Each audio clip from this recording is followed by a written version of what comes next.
So, what are the immigration policies Mahmood will attempt to enact? The most decisive one is that asylum claims will supposedly not be indefinite, and if the country they're from is deemed safe, they will be sent back. Yeah, run that one by the ECHR, guys. Leave to remain for successful asylum claims will have to be renewed every 2.5 years, rather than the current 5 years. These claimants will not be able to apply for indefinite leave to remain for 20 years, double the 10 years that regular migrants will have to wait, currently 5. If asylum seekers enter the country with assets, these will be seized to pay for their upkeep. The widely spread rumours about this extending to personal jewellery have been denied by the government.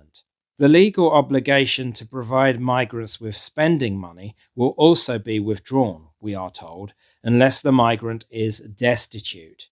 It will be stripped, apparently, for migrants who have broken the rules.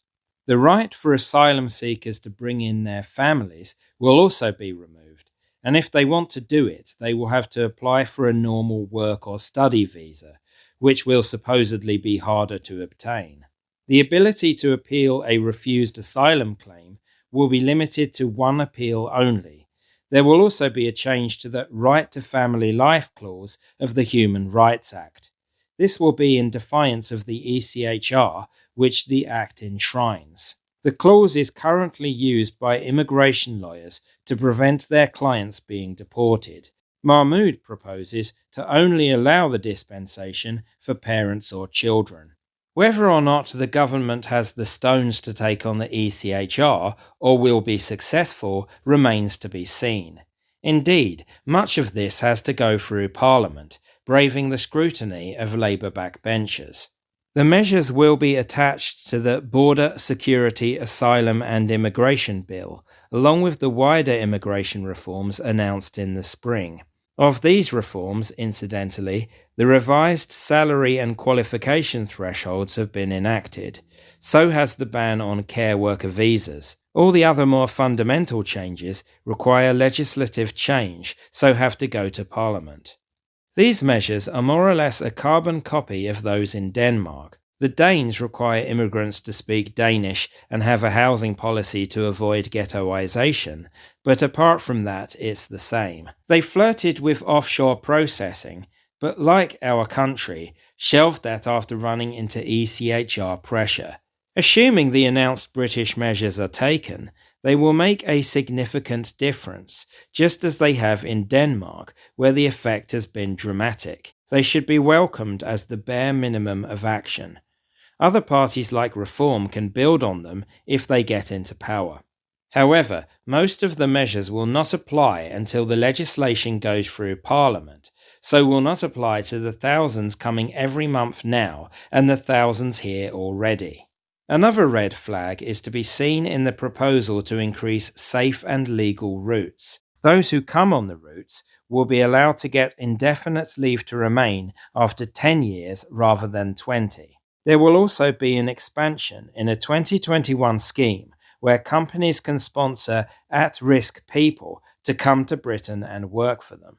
These are all ways for so-called refugees to manipulate their way into the country, or for the authorities to do it on the sly. See also how Starmer's one-for-one deal with France has simply replaced a few hundred people on dinghies with a few hundred people on planes from Paris. What we need to remember is that, like Starmer, Mahmood is not against mass immigration. Even the blue Labour figures are in favour of moderate levels, Glasman and Embry anyway, who knows with the MPs. Mahmood is only targeting illegal or irregular migration because these present a challenge to our laws and are generating the most public anger. She may not even care about that aspect either, but she knows she has to be seen to care and seen to act. Her focus is the classic integration, although she previously said it was a stick to beat minorities with. It doesn't matter where you're from or what your creed is, so long as you abide by our laws. Although a reasonable position, you could argue this is the ethos that has thrown us into this current mess. We expected migrants to abide by our laws and integrate, and didn't realise many of them wouldn't. This is the same focus that Starmer professed to have in the Island of Strangers speech. It was falsely labelled as Enoch Powellism by the left and some on the right, but if you listen to it, the only vague similarity was the phrase. Starmer was merely defending a liberal approach to immigration, just an orderly rules-based one, rather than some batshit Polanski or Corbyn version. For doing so, he was condemned as a fascist by the far left, and wrongly identified as a based ally by some on the right. Like the Starmer speech, this Danish model can be viewed as a significant tone shift, but that's it. It's a slight detour from the liberal orthodoxy and the safe centrist political correctness in place since the 2010s. What is needed is not some halfway house. We need a government that realises mass immigration has to end, brought down to a negligible level. Labour will never be the answer, even if it's run by Glasman and Embry. Nonetheless, we in the anti-immigration camp can welcome this development, because it shows the political class is moving slowly in our direction. We can't completely poo-poo the proposals just because Labour is making them.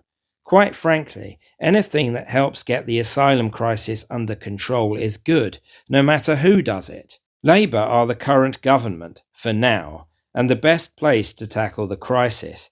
Using this same logic, we could surmise that a Shabana Mahmood government would be better than a Starmer one.